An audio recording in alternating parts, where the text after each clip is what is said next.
selfless act after this heart-stopping crash on a bridge in Ocean City. Tonight, a little girl has a long life ahead of her thanks to one man's quick actions. He jumped in the water below to save her life.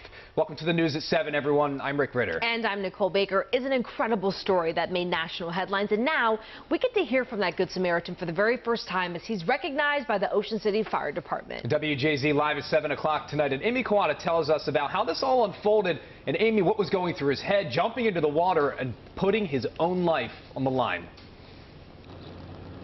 Yeah, Rick and Nicole, Jonathan Bauer is that Good Samaritan's name, who says everyone involved in this rescue was just at the right place at the right time. Today, he sat beside his wife and his daughter, along with the first responders who helped save the baby, to recount his heroic actions.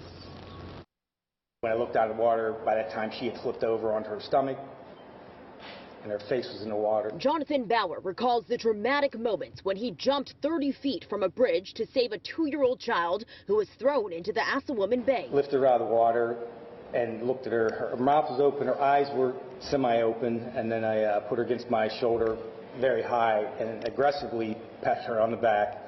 And within seconds, she spit up a bunch of water. The daring rescue came after a 5-car crash on the Route 90 bridge left this pickup truck teetering off the side of the railing. The child was ejected from the truck and into the water. That's when Jonathan says his instincts kicked in and jumped into action. Threw my legs over, hooked my arms around back, and pressed my feet against because there was a pillar directly below me, and just looked over my daughter and said, grab the first firefighter or police officer you see.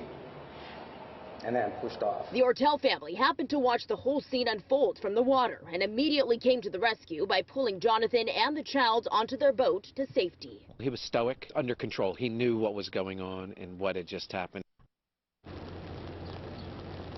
And Jonathan's wife also spoke today, saying if you knew him and his character, this is not at all surprising because this is exactly what he would do. And as for the child, officials say she was taken to the hospital for treatment, is now recovering at home and expected to make a full recovery.